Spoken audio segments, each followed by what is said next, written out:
So, you're all wondering, this guy here has a scarf around his neck. What is he doing? That's weird. It's 40 degrees outside. I'm Canadian. But that's not the reason. It's because this scarf is very nice, is dear to me because it was, I'm a bit hot here. It was purchased with the help of artificial intelligence. Yes, and it was purchased by me last summer.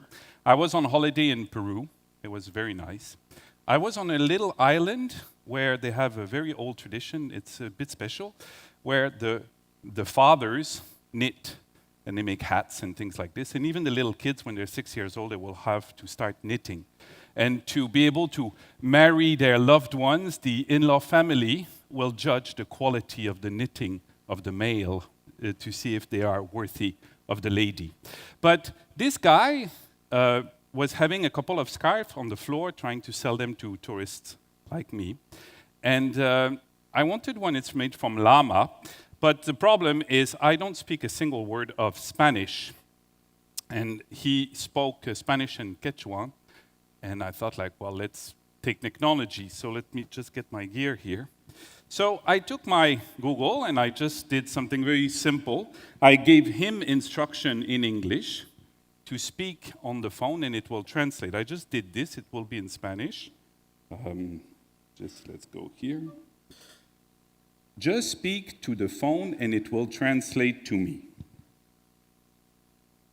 Solo habla al teléfono y se traducirá a mí. And so this was in Spanish, and the guy was looking at me. And he took my phone and he started speaking. And we started having a conversation, and it was quite natural. And I was starting to discuss the price, but halfway he literally stopped the negotiation. And he got his own phone, and he gave it to me in his hand. He unlocked it, and he said, like, show me. And unfortunately, it was Android phone, so I actually picked up his phone, found Google Translate, just made the Spanish and English, and I showed him pushed here. And he was so excited. He was just like he had discovered something that he already had. And this is, I'm sorry, but Google is artificial intelligence driven. And by that moment, I finished by buying my little scarf. But I felt very happy because when I left, it left me with the feeling that I was not just, I'm sorry, I'm just going to put this, I'm creating a feedback loop. I'm not just a tourist that bought something and left. I actually left him with a gift. I don't have much credit for that gift, but he can now sell more in any languages that he wants using his phone in this little village with his kid on the side while he is knitting.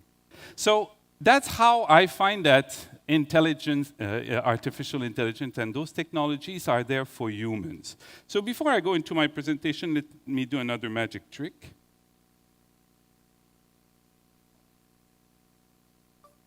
Ik bied mijn excuses aan dat ik geen Arabisch kan spreken.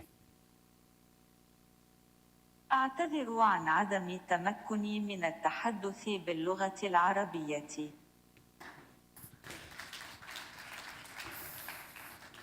That was Dutch that I spoke right now, the most melodious language in the universe.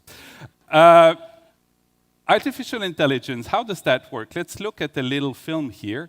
They're going to play hide and seek. And this is two artificial intelligence little robots. There is no human intervention. They're learning. At the moment, they're very stupid. The red one is trying to catch the blue. And the blue is walking a bit randomly. It's very, very basic. But each time something happens, it learns. So about 4 million games later, something starts to happen on the blue side. They lock the door. Yeah, try to get in. So let's make it a bit harder. 2 doors, but they blocked the 2 doors. Now the red AI needs to learn as well. He wants to catch those little guys. So what is he going to do? Or they do? There's something here. Oh, yay! I got you. So the red AI has learned, and this can go on and on and on. The moment where they found the way to jump was about at 10 million games played. And this is very organic. It's like biology. You learn by each other, by the reflection. But this also, think about a context of warehouse management and supply chain. This kind of learning by itself is very, very powerful. Now, the artificial intelligence works this way. This is one of the ways it can work, actually. You just let the machine learn by themselves with just an instruction, hide and seek, and that's it. The rest is done by the machine, and it finds creative solution to do this. Now, I talked about millions. The AI was able to play 4 million games per hour. Yes? So it's not that it takes 3 months. It took this was maybe 2 or 3 hours to actually evolve the AI to this. So today, let's talk about, in context of procurement, how do you see those innovations inside your companies?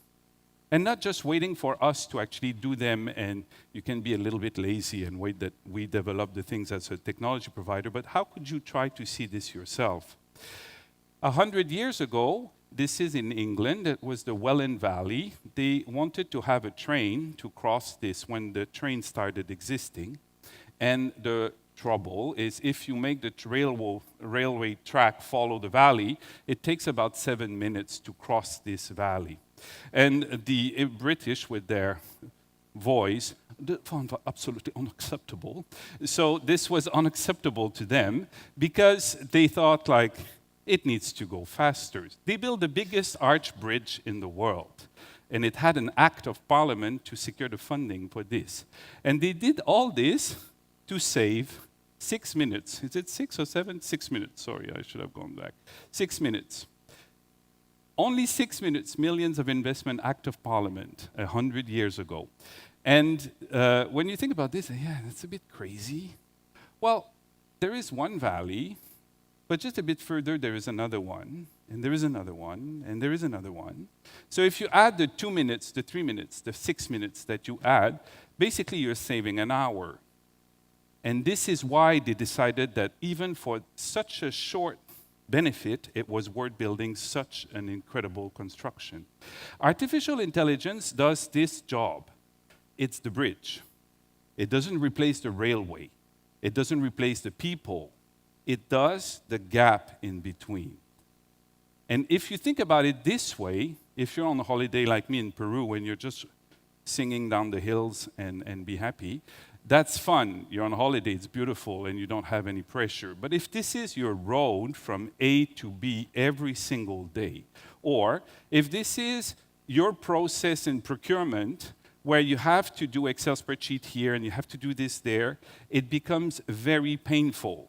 And those little parts of the process is where you want to try to innovate. Now, a couple of companies did this, and they made a lot of money. So here's a recipe to make $1 billion, or maybe for some of you, your second $1 billion. If you take, and I'm just going to give you the example, Netflix.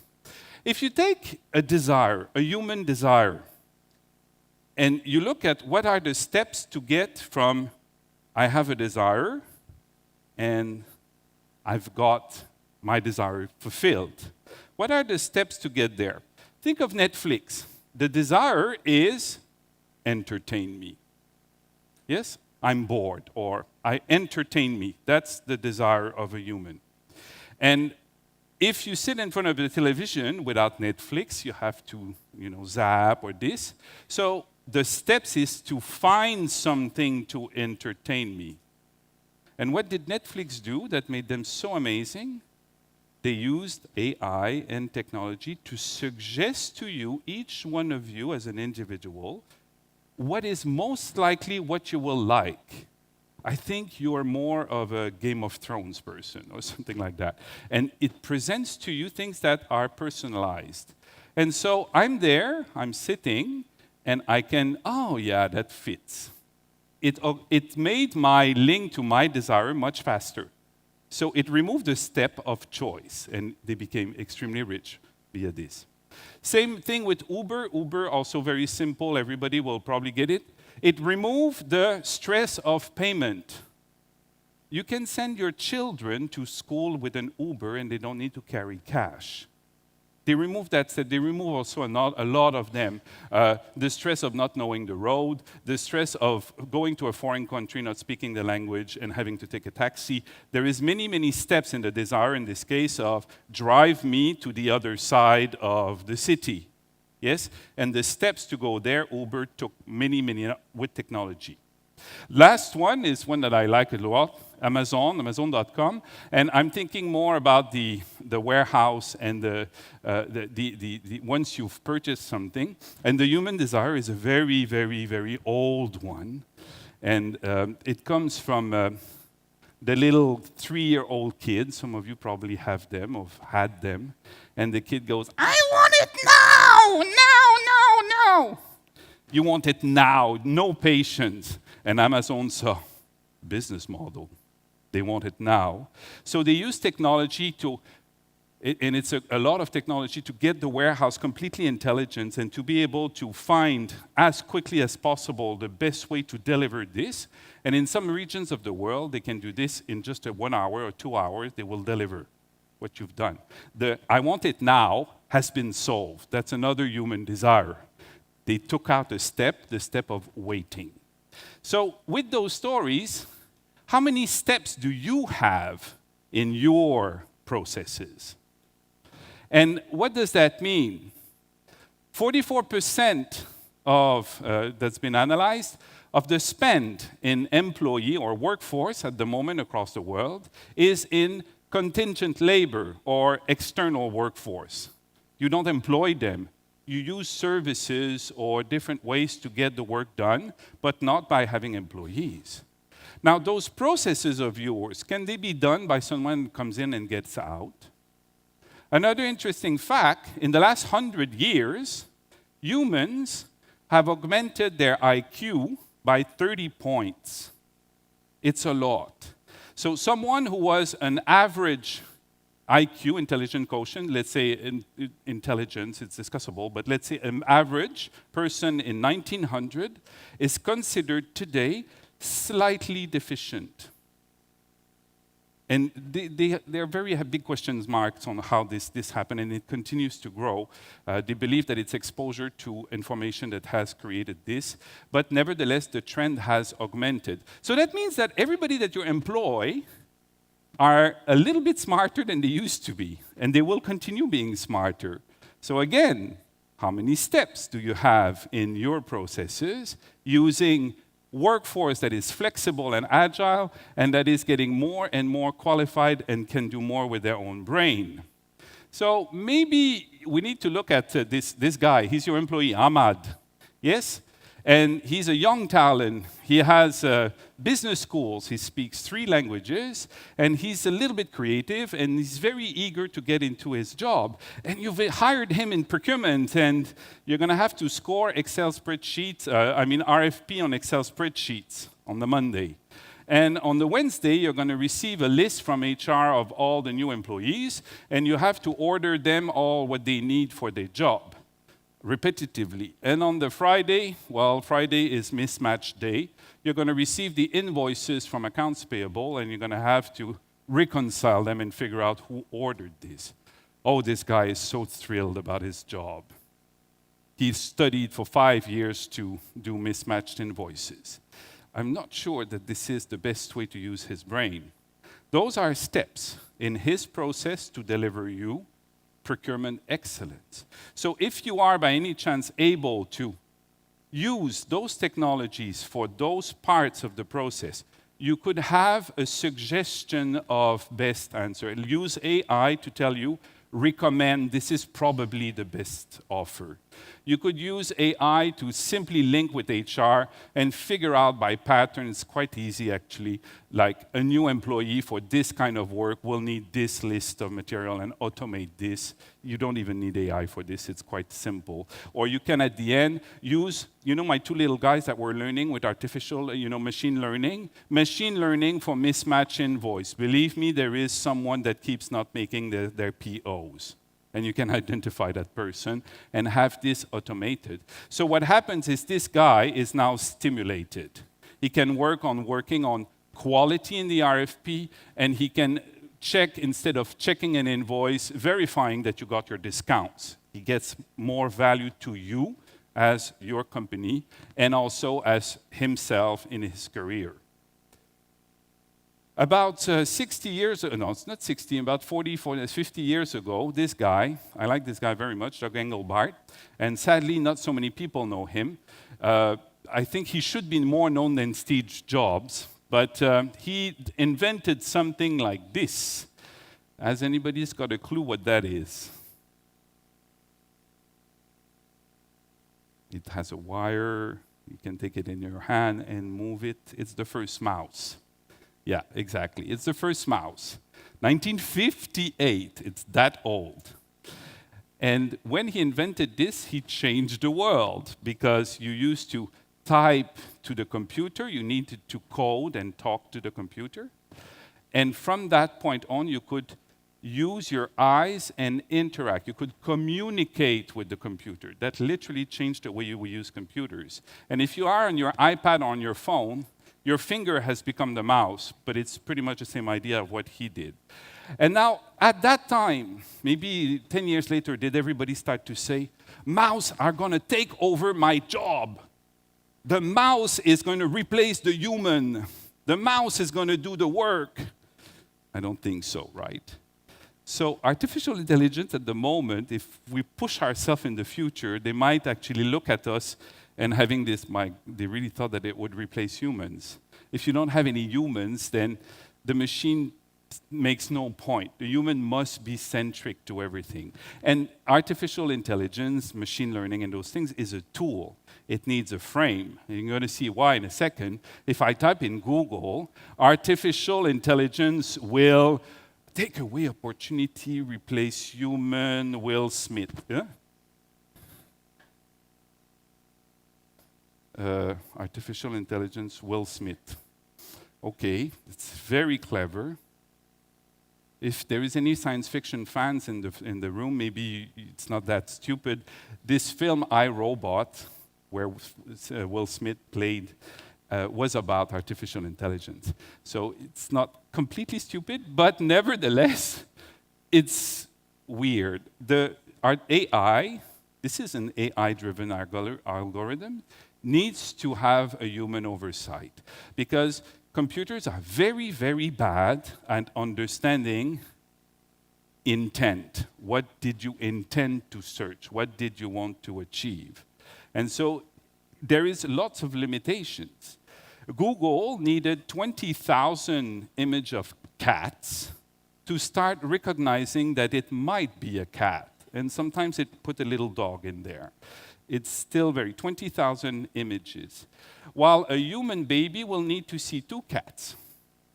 And from that point, he will recognize a lion as the same kind of thing, but in bigger. 2 images and a human baby, right? So we still have an edge. We're still a little bit better. Yes, there's not too much doubt about this. So in here, we need to think about let the AI do the boring tasks and let the human do the thinking. And this is when I say that the computer, the mouse is communicating with the computer, is bringing my communication. AI is trying to tackle the repetitive boring, where you're using humans as repeaters instead of using them for their brain power and creativity. So let's go into a little bit more real stuff. So what we've done about this is an example. So this guy works in the mining area, and he's a mechanical engineer, and he needs to go into those big, I don't even know what that's called, but that thing, right? He climbs on it and gets his hand greasy, finds a part that is broken, and he needs to have it, well, he will fix it, but he needs the part. And the problem is the company that asked SAP to work on this said most of his time is passed taking the part and going down to his office, sitting down, reading manuals, and trying to find what's the part number and what is it. And once he's got that part, picking up the phone and phoning his contacts and his suppliers, do you have that part? And that was a big problem. The mechanical engineers doing this, and you know in the mining, well, in this region it's petrol, but you're digging gold out of the ground. So you don't really care how much it costs to do the digging. You just want it to keep digging as quickly as possible. So the machine needs to run fast all the time. So how to get that done? They ask SAP to help. Very simple solution. We're going to give him a phone and take a picture of the part. And then you might have a little Will Smith effect here, so 96% sure, 4% Will Smith, right? We're not completely sure. But then the mechanical engineer can look at the part and validate that it's exactly this. We've helped him. I think the slide is a little bit too marketing-wise. I think the real case is around 60 to 70% hit rate. But even at that level, it is so impactful that it made his life faster, better, and as a whole, the company kept having more production. Now, this is not easy. It's not an hour of coding and it's done. The 20,000 cat images of Google, the same story needs to happen here. We had to work with the client to scan the manuals, scan the images, bring them online, codify them. There was investment to be done in terms of time. It was not technology. It was just bringing analog world to digital world. But once it's done, it's magical. And this is a very good case of you're not purchasing a solution, you're not buying something done, you're looking at your process and you're finding a road bump and you're trying to make it faster with AI. And so when you go to procurement, the ultimate desire in procurement, this is how I typically explain when someone says what is end-to-end purchase to order. I start with the end. So the dream of a CPO and a CFO is an invoice that's paid because there's a PO with a receipt based on a price from the catalogs with discounts from contracts negotiated with many suppliers. Some of them that you might have searched and found because you didn't know about them, and then you qualified them, all based on wonderful analytics that told you what you should do. Yes? So this is end-to-end procurement in 20 seconds. But if you look at this on our side, on the side of the technology provider, it's a road with road bumps. And so we are actually intensively trying to throw artificial intelligence and automations and things, and this is not a roadmap slide. We have a roadmap on this. This is ideas that I'm putting on the screen here. But to try to make that road better, faster, more interesting, and more stimulating for the end users. Yes? But that's, again, you standing there and me saying we're going to do all the work. So I'd like to try to flip this around and try to make you interested in about what you could do yourself and bring you into a very dark space. Now, everybody is going to be scared about the word that I'm going to put here. It's called API. Yes? Have you heard about that word that nobody dares to? I think it's application programming interface, and I'm not even sure about that. But it even scared me, API. So here's an easy way to think about this. An API is like a USB hub. So if this was plugged into Ariba, each one of the holes is a piece. Workflow, approval workflow. The principle of approval workflow is one of the USB. And then the next one might be tax validation with government requirements. Just tax validation, the principle of checking if the tax level is good. Maybe the last one is in Fieldglass about timesheet helping with a chatbot. Yeah? So those are pieces of the system that are available to any of you as client to develop and do magic with them in another way. And with this, if you look at it this way, you can take those ingredients that are called APIs. There's more than 100, but you can also use the APIs of anything in the world, maybe your system of HR, your ERP, maybe Google, universities, economic index. All of those, anything that has technology at the moment, is developing those USB holes to use them and be creative with them. And so you take those ingredients, you add tools, and this is what we did. We took, let's say, we started with an image or a tool to scan the part. In this, we analyzed from there the potential the potential identification of the part, and then the API started looking if we had part availability somewhere. But you use the ingredients, you use the tools, and then from there, you serve this out back to the user. And serving it, it's like a plate. If I take rice and I boil it, I'm not going to give it into my hand. I need to give it into a plate. So the plate is, yes, last year I was here with the Google Home. The Google Home was the delivery. I'm delivering a workflow. Google, approve my PO, of this PO. And so I'm using this to do this. But it could be just a web browser, but it could be an object. You want to have a vending machine for security hats and gloves and goggles for your employees. It's procurement. They're just going to badge and get it out. This is an API to producing a request or maybe a consumption inside a machine. So this is how you can think about your roadblocks or your road problems of the daily life of your employees and figure out, is there some of those ingredients and tools that could make that easier? Because at the end of the day, you're all very unique in the way you do your own processes. There is a lot of things that are common, but there are always specificities, and this is how you can address them to get into the future. So coming back to where I started in the Welland Valley, once again, AI is not there to take over. In this case, they use an API that was blocks of bricks, I think, to actually build a bridge where they saved 6 minutes. And it didn't replace the human, it helped the human. And this is why technology has to be human-centric. This is how we design it in SAP. We always make sure that the human remains at the middle of it. It is not just computers for computers. So with a little piece of ingredients, API in this, you can start cooking and make magic and turn this into a blue sky where it's perfectly stimulating for everybody. And saying back that it's made for humans, here are Mona Lisa from Da Vinci, David from Michelangelo, and from Holland, where I live, the girl with the pearl hearing, that were augmented with AI to give them human-like things. A computer doesn't look at this and find this interesting, only a human will. And you're hearing music right now, if anybody here is into classical music, the unfinished symphony of Schubert, you're hearing the end. It's finished by Huvaï.